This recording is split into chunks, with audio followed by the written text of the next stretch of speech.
I got a call. I was going to an appointment and meeting my sister, and I saw my sister, and she said, "You have to go home." I have chills even talking about it.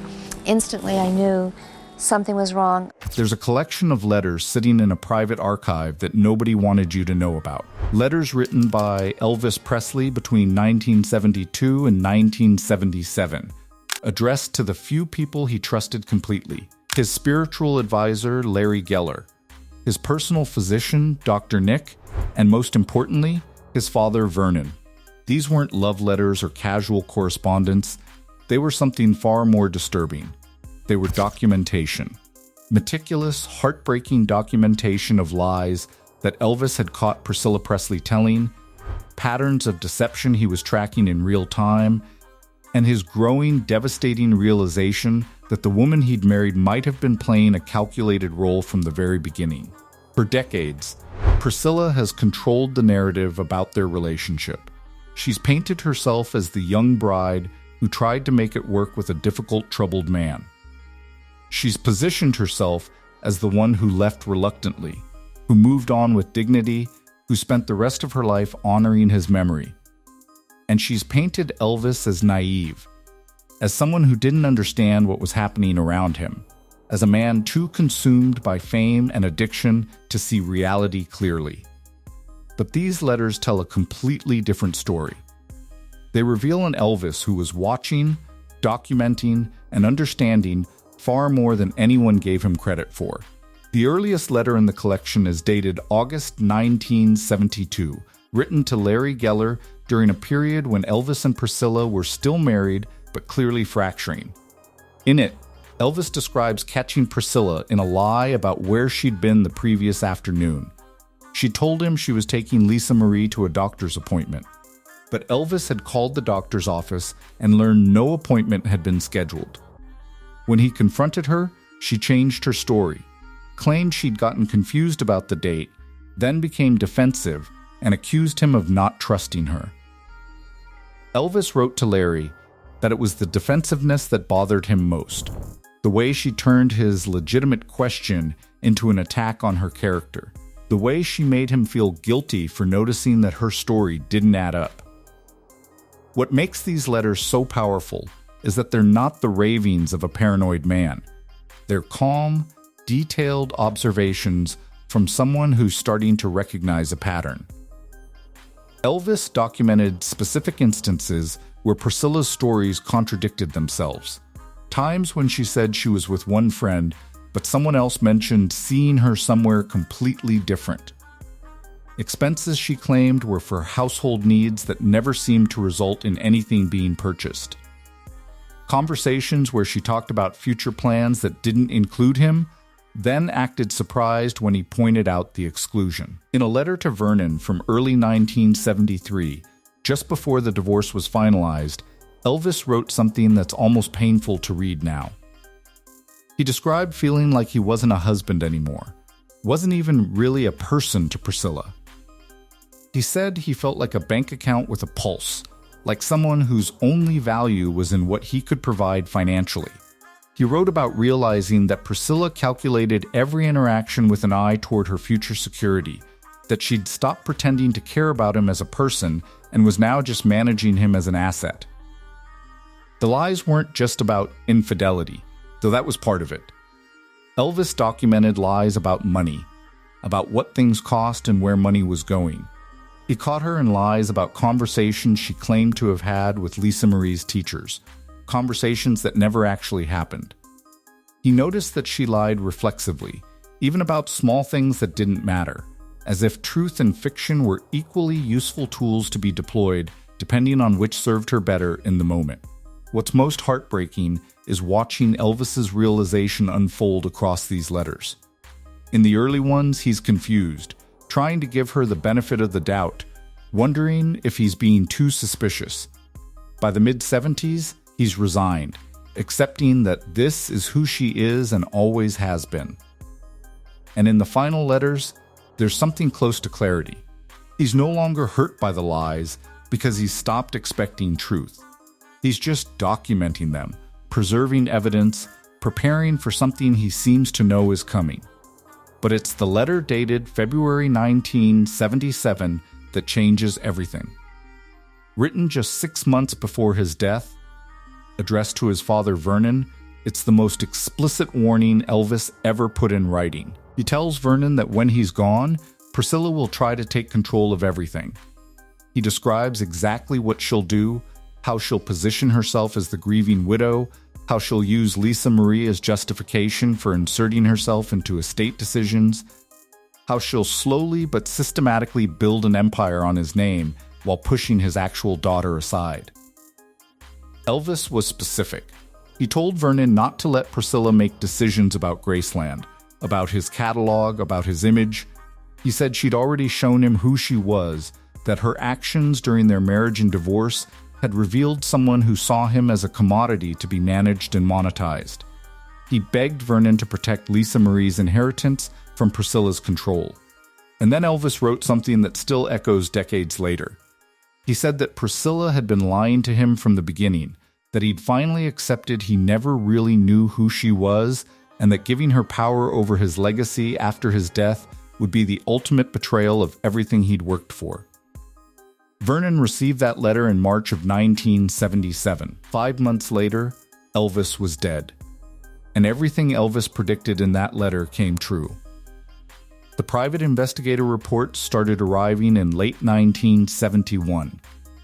Elvis had hired a firm out of Los Angeles, not the kind of investigators who worked divorce cases for tabloid fodder, but serious professionals who knew how to be invisible.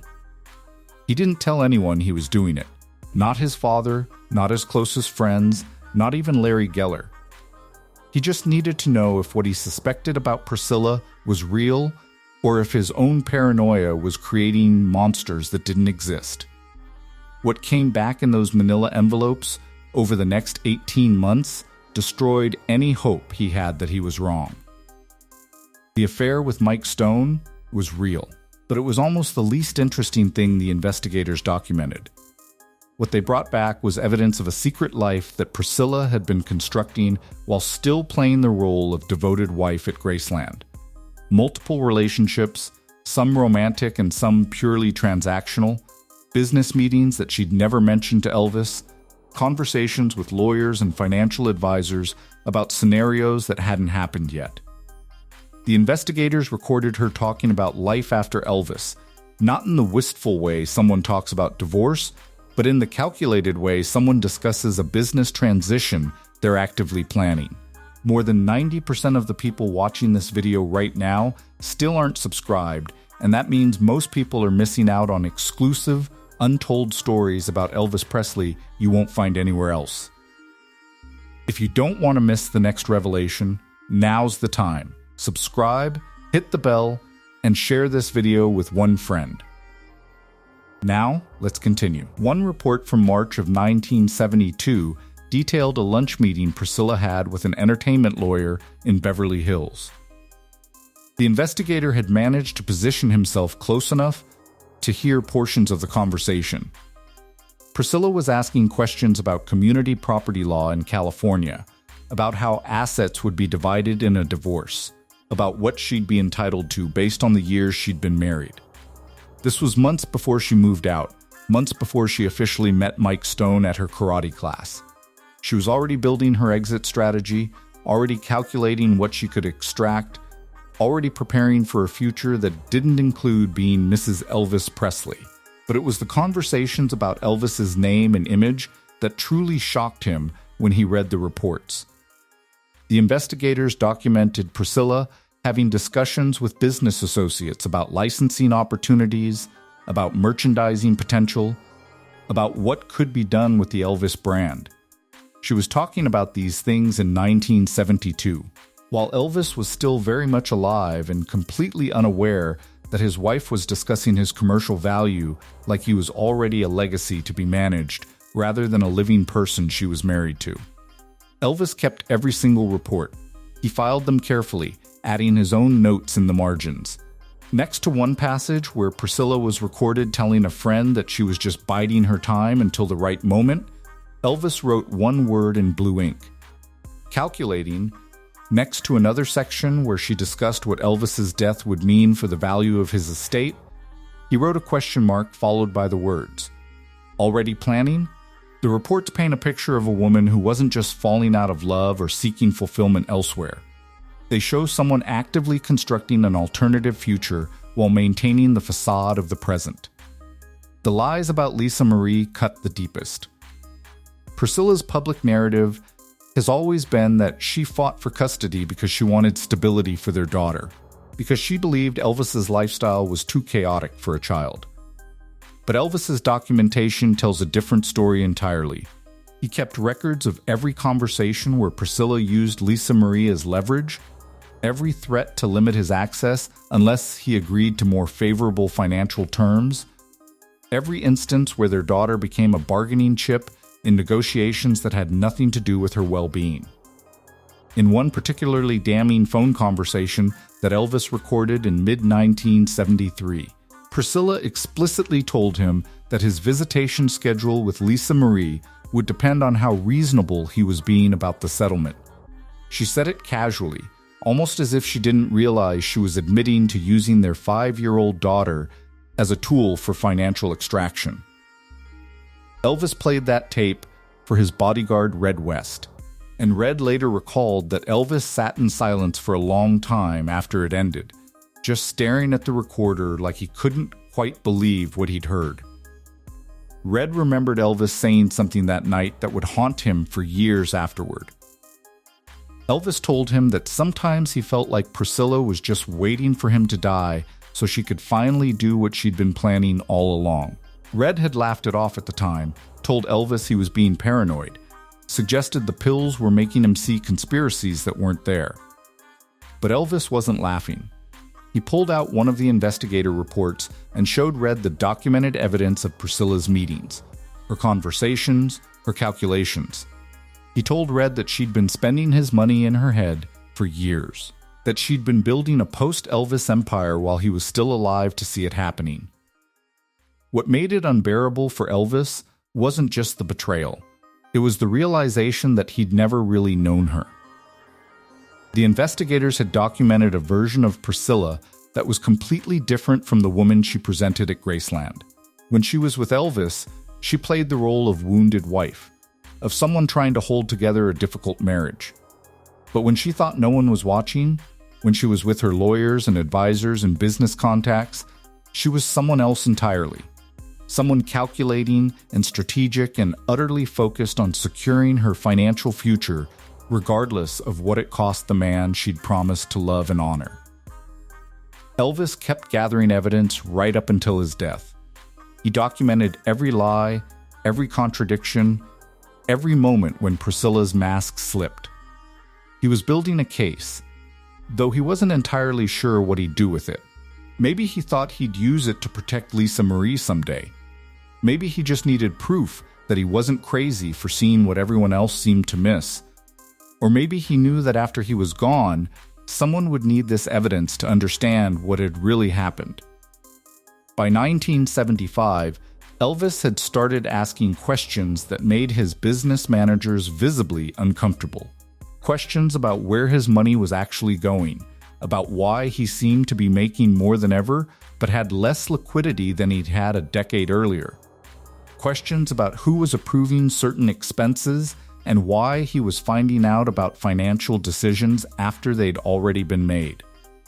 And the more he dug, the more he discovered that Priscilla, despite being divorced from him since 1973, had maintained a shocking degree of influence over decisions about his financial future.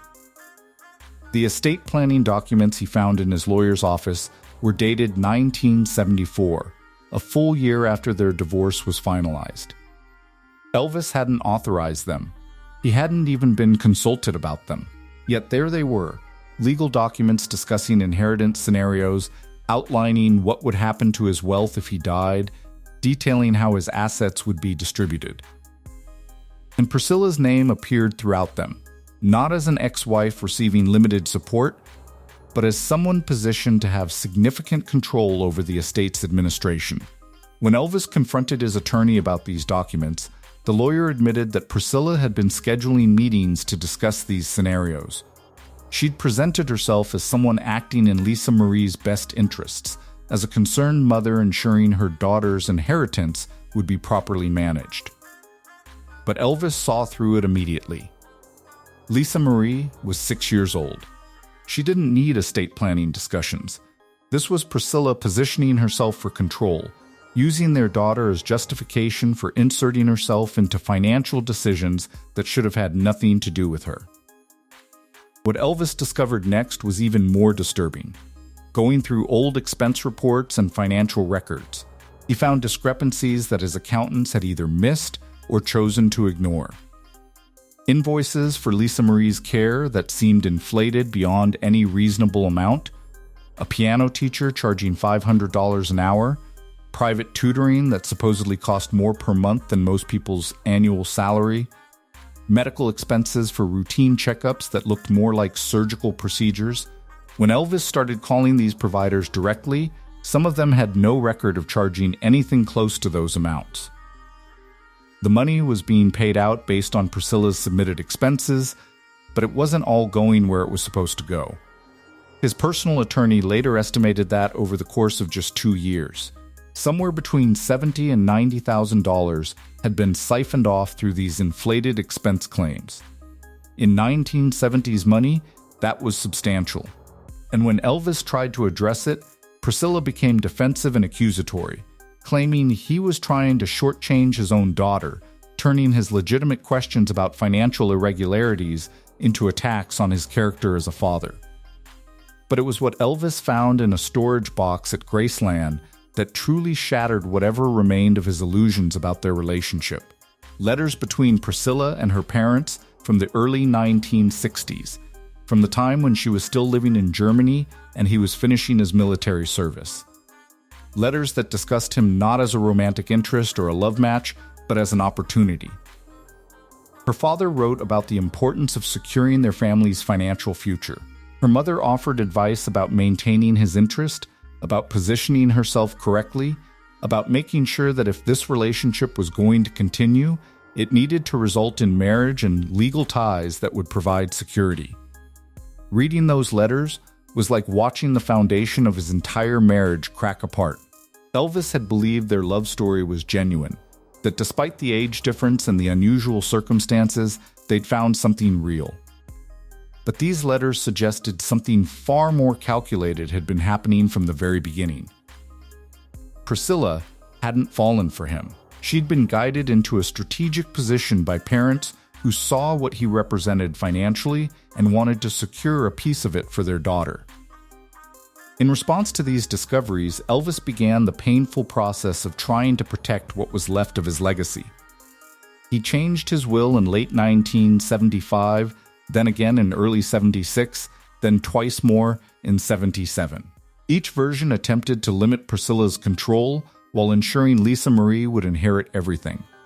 Each version tried to create structures that would keep Priscilla's hands off his estate's decision-making while still providing reasonable support. But the legal language was complex, the revisions took time, and Elvis's lawyers kept advising caution and further review. One of those lawyers, who spoke anonymously decades later, recalled a conversation from June of 1977 that still haunted him. Elvis had come to his office furious about another discovery, another lie, another piece of evidence that Priscilla had been manipulating situations behind his back. The lawyer tried to calm him down, suggested they'd address it in the next will revision, but Elvis cut him off and said something the lawyer never forgot. He said he'd made the biggest mistake of his life trusting Priscilla. He said she'd been lying to him from day one, and he'd been too young and too stupid to see it. He said he was trying to fix it now, trying to protect Lisa Marie from her mother's greed, trying to make sure that when he was gone, Priscilla wouldn't be able to do to his daughter what she'd done to him. The final version of the will, the one that would have severely limited Priscilla's role and created independent oversight of the estate, was still in draft form when Elvis died on August 16, 1977. He'd been reviewing it, making notes, preparing to sign. But he ran out of time, and that failure to execute that final document opened the door for exactly what Elvis had been trying to prevent. Elvis didn't just discover Priscilla's lies and document them in private. He tried to warn everyone who would listen. He sat his father, Vernon, down multiple times and explicitly told him not to let Priscilla control his estate after he was gone. He pulled his personal attorney aside and said the words directly: keep her away from the decision-making, limit her to financial support only, don't let her position herself as the guardian of my legacy. He told friends in the Memphis Mafia to watch her carefully, to remember what he was saying, to make sure that when he was gone, Lisa Marie's inheritance didn't get filtered through Priscilla's control. He even made audio recordings, sitting alone in his bedroom at Grassland, speaking his concerns into a tape recorder like a man leaving evidence for a trial he knew he wouldn't be alive to attend. But after Elvis died on August 16, 1977, every single one of those warnings was dismissed. Family members who'd heard Elvis express concerns about Priscilla chalked it up to bitterness from the divorce, to the anger of a man who'd been left. Lawyers who'd heard him outline his fears treated them as the paranoid ramblings of someone whose judgment was compromised by prescription medications. Business associates who'd witnessed his explicit instructions assumed it was just Elvis being dramatic, being emotional, saying things in the heat of the moment that he didn't really mean. Nobody took him seriously, and that catastrophic failure of belief allowed Priscilla to do exactly what Elvis had predicted she would do. What Elvis actually wanted for his legacy was crystal clear to everyone who'd listened to him in those final years. He wanted Lisa Marie to inherit everything: the music catalog, the royalties, Graceland, his image rights, every asset that bore his name. He wanted Vernon to serve as executor until Lisa Marie came of age, managing the estate with the sole purpose of preserving it for his daughter. And after Vernon's death, Elvis wanted independent financial managers with no personal connection to Priscilla, professionals whose only obligation was to Lisa Marie's interests, not to anyone else's agenda. Elvis was explicit about Priscilla's role in this future. She should receive a modest annual allowance in recognition of being Lisa Marie's mother, enough to live comfortably but not enough to build an empire. She should have no control over his estate, no authority over his image, no decision-making power over how his legacy would be managed and monetized. He'd seen what she did when she had access to money and influence. He'd documented her lies and her calculations, and he'd made it absolutely clear to multiple people that giving her control over anything related to his legacy would be a betrayal of everything he'd worked for. But within months of his death, while Vernon was still drowning in grief and barely functional, Priscilla began her systematic takeover.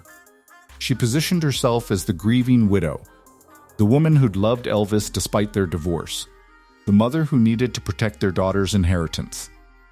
She exploited the chaos of those early months, the confusion about what Elvis had wanted, the absence of a finalized will that reflected his actual wishes. She inserted herself into conversations about Graceland's future, about the estate's management, about decisions that Elvis had explicitly tried to exclude her from making. Vernon was too broken to fight her. Elvis's friends were too scattered and too legally powerless to intervene. The attorneys were more concerned with avoiding probate complications than honoring a dead man's verbal instructions. And Priscilla, who'd spent years watching and learning and calculating, knew exactly which levers to pull and which people to convince. By the time anyone realized what was happening, she'd secured positions of authority that Elvis had spent his final years trying to prevent her from obtaining. The people who heard Elvis's warnings firsthand have carried that knowledge like a wound for decades. Red West, who heard Elvis predict exactly what Priscilla would do, admitted years later that dismissing those warnings was one of his greatest regrets. He said he'd thought Elvis was being paranoid, that the pills were distorting his perception, that he was seeing conspiracies where there were just normal divorce complications. But watching Priscilla operate after Elvis's death, watching her build an empire on his name while sidelining Lisa Marie from meaningful control, Red realized that Elvis had been right about everything. Joe Esposito, another member of the Memphis Mafia, finally spoke publicly before his death about a conversation he'd had with Elvis in July of 1977. Elvis had told him that Priscilla was going to rewrite history, that she'd spend the rest of her life controlling the narrative about their relationship and his legacy, that she'd make herself the hero and make him look like the fool who couldn't see what she was doing. Joe had laughed it off at the time. Decades later, he wasn't laughing. He was admitting that everything Elvis predicted had come to pass, and the people who should have protected his wishes had failed him completely. But it's the audio recording that surfaced from a private collection that delivers the final devastating blow. Made by Elvis in July of 1977, less than a month before his death, it captures him alone, speaking with a clarity that contradicts any suggestion he was too impaired to understand what he was saying. His voice is tired but firm, sad but certain, and what he says is a prophecy that came true in every detail. He talks about Priscilla rewriting everything after he's gone, about her positioning herself as the guardian of his legacy while pushing his daughter aside. He says he's been documenting her lies, that he's been warning people, that he's been trying to protect what he built from being exploited by someone who saw him as a commodity from the very beginning. And then his voice breaks slightly as he says he's praying that someone will listen, that someone will remember what he tried to tell them. Because if they don't, Priscilla will spend the next 50 years profiting off his name while Lisa Marie gets whatever scraps her mother decides to allow her. The attorneys were more concerned with avoiding probate complications than honoring a dead man's verbal instructions. And Priscilla, who'd spent years watching and learning and calculating, knew exactly which levers to pull and which people to convince. By the time anyone realized what was happening, she'd secured positions of authority that Elvis had spent his final years trying to prevent her from obtaining. The people who heard Elvis's warnings firsthand have carried that knowledge like a wound for decades.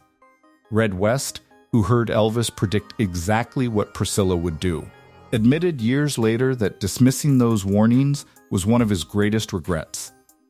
He said he'd thought Elvis was being paranoid, that the pills were distorting his perception, that he was seeing conspiracies where there were just normal divorce complications. But watching Priscilla operate after Elvis's death, watching her build an empire on his name while sidelining Lisa Marie from meaningful control, Red realized that Elvis had been right about everything. Joe Esposito, another member of the Memphis Mafia, finally spoke publicly before his death about a conversation he'd had with Elvis in July of 1977. Elvis had told him that Priscilla was going to rewrite history, that she'd spend the rest of her life controlling the narrative about their relationship and his legacy, that she'd make herself the hero and make him look like the fool who couldn't see what she was doing. Joe had laughed it off at the time. Decades later, he wasn't laughing. He was admitting that everything Elvis predicted had come to pass, and the people who should have protected his wishes had failed him completely. But it's the audio recording that surfaced from a private collection that delivers the final devastating blow. Made by Elvis in July of 1977, less than a month before his death, it captures him alone, speaking with a clarity that contradicts any suggestion he was too impaired to understand what he was saying. His voice is tired but firm, sad but certain, and what he says is a prophecy that came true in every detail. He talks about Priscilla rewriting everything after he's gone, about her positioning herself as the guardian of his legacy while pushing his daughter aside. He says he's been documenting her lies, that he's been warning people, that he's been trying to protect what he built from being exploited by someone who saw him as a commodity from the very beginning. And then his voice breaks slightly as he says he's praying that someone will listen, that someone will remember what he tried to tell them. Because if they don't, Priscilla will spend the next 50 years profiting off his name while Lisa Marie gets whatever scraps her mother decides to allow her. The recording ends with Elvis sounding utterly defeated. He knows what's coming. He knows his warnings won't be taken seriously, and he knows that there won't be a damn thing he can do to stop it from his grave. Elvis tried to warn everyone about Priscilla's lies, but his voice was silenced by the very person he was warning about. Now the evidence is finally surfacing. Subscribe to see what else has been buried. Hit that bell. Share this truth. Elvis deserves to be heard.